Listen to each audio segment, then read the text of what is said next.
આજે ચૂંટણી કમિશન દ્વારા ગુજરાતમાં નગરપાલિકાઓ, જૂનાગઢની મહાનગરપાલિકા, 3 તાલુકા પંચાયતો અને કેટલીક જિલ્લા પંચાયત, તાલુકા પંચાયત, નગરપાલિકા, મહાનગરપાલિકાની પેટા ચૂંટણીઓની જાહેરાત કરવામાં આવી છે.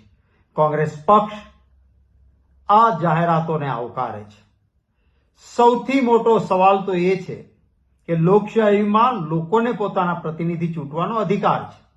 આ ભારતીય જનતા પાર્ટીની સરકારે આજે જે જાહેરાતો થઈ છે એ મોટાભાગની નગરપાલિકાઓ અને મહાનગરપાલિકા અને બીજી ચૂંટણીઓ જે આજે જાહેર થઈ છે એ 19 ફેબ્રુઆરી 2018માં યોજાઈ હતી. એટલે કે એમની મુદત ફેબ્રુઆરી 2023માં પૂરી થઈ ગઈ. 2 વર્ષ સુધી ચૂંટણીઓ ન યોજી વહીવટદારો મૂક્યા. શેના માટે વહીવટદારો મૂક્યા હતા? વહીવટ કરી, ભ્રષ્ટાચાર કરી અને ભાજપને ફાયદો કરાવવા માટે.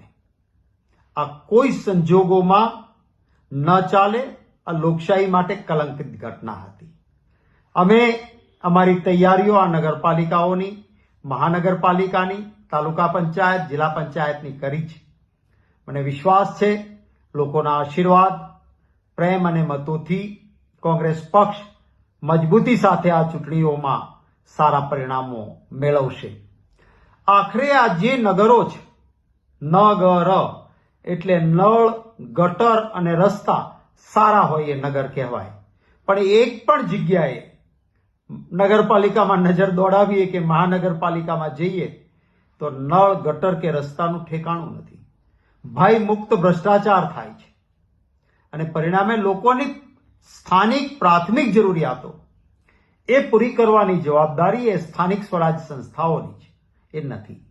સરકારનો એવો કેવો વહીવટ કે નગરપાલિકા ઇલેક્ટ્રિસિટી બિલ ના ભરી શકે, કર્મચારીઓના પગાર ન થઈ શકે. અને આવો ગેરવહીવટ તો ભૂતકાળમાં ક્યારેય નહોતો. હું જરૂર આજના આ પ્રસંગે મારા વહાલા ગુજરાતીઓને પણ વિનંતી કરીશ કે આપ પણ આ બધી પરિસ્થિતિના સાચા દર્શક અને સાક્ષી અને સહન કરતા છો. ત્યારે કોંગ્રેસ પક્ષને આપના તરફથી પણ પૂરતી મદદ મળે એવી વિનંતી કરું છું. હું મારા સિનિયર આગેવાનોનો આભાર માનું છું. જે સિનિયર આગેવાનોને નગરપાલિકાના પ્રભારીઓ તરીકે જવાબદારી સોંપી હતી એમણે પોતપોતાના વિસ્તારમાં જઈને ખૂબ સારું કામ કર્યું છે. નગરોમાં અમારા સંગઠનને મજબૂત બનાવવા માટેનો પ્રયત્ન કર્યો છે. લોકોના પ્રશ્નોને ઉજાગર કર્યા છે. આવતા દિવસોમાં લોક પ્રશ્નો માટે સતત લડતા રહીને લોકોના આશીર્વાદથી સત્તા મળે તો સેવાની સાધના કરીને લોકોનું કામ કરીશું. આજની જાહેર થયેલી આ તમામ ચૂંટણીઓને ફરી વખત આવકારીને કોંગ્રેસ પક્ષ પહેલેથી તૈયારી આ બાબતની શરૂ કરીને બેઠો છે. અમે જરૂર પૂરતા પ્રયત્નો સાથે મજબૂતીથી આગામી ચૂંટણીઓમાં ભારતીય જનતા પાર્ટીના ભ્રષ્ટાચાર, ગેરવહીવટ, અણઆવડત સામે મજબૂતીથી લડીશું. કેટલીક જગ્યાએ સીધું દેખાતું હતું કે ભારતીય જનતા પાર્ટી હારી જશે. ધાનેરા મતદાર યાદી પ્રસિદ્ધિ થઈ ગઈ એટલે ચૂંટણી પ્રક્રિયા શરૂ થઈ ગઈ કહેવાય. શા માટે ભાઈ છેલ્લી ઘડીએ ધાનેરાને તમે બાદ કરી દીધું? કોઈ પણ નવો જિલ્લો બને તો લોકોના સાથે સંવાદ કરીને બનાવવો જોઈએ. વિવાદ શા માટે થાય? બનાસકાંઠા માત્ર રાજકીય રીતે વિભાજન કર્યું, એના બદલે લોકો સાથે ડાયલોગ કરી અને જિલ્લાઓ બનાવ્યા હોત તો આ વિવાદ ન થાત. સરદાર વલ્લભભાઈ પટેલ એમનું જન્મસ્થાન કરમસદને આણંદમાં ભેળવતા પહેલા સ્થાનિક લોકો સાથે વાત કરવાની જરૂર હતી. સરદાર સાહેબના જન્મસ્થળનું નામ ન રહે ન ચાલે.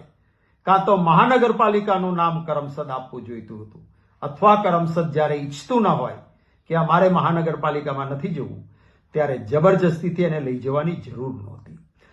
એક વ્યવસ્થિત ગેરવહીવટ જે ચાલી રહ્યો છે ત્યારે હું ચોક્કસ વિશ્વાસ રાખું છું અને વિનંતી પણ કરીશ કે ગુજરાતના મતદાતાઓ કોંગ્રેસ પક્ષને પ્રેમ, મતો અને આશીર્વાદ આપે એવી વિનંતી સાથે ચૂંટણીને આવકારીને મારી વાતને પૂર્ણ કરું છું.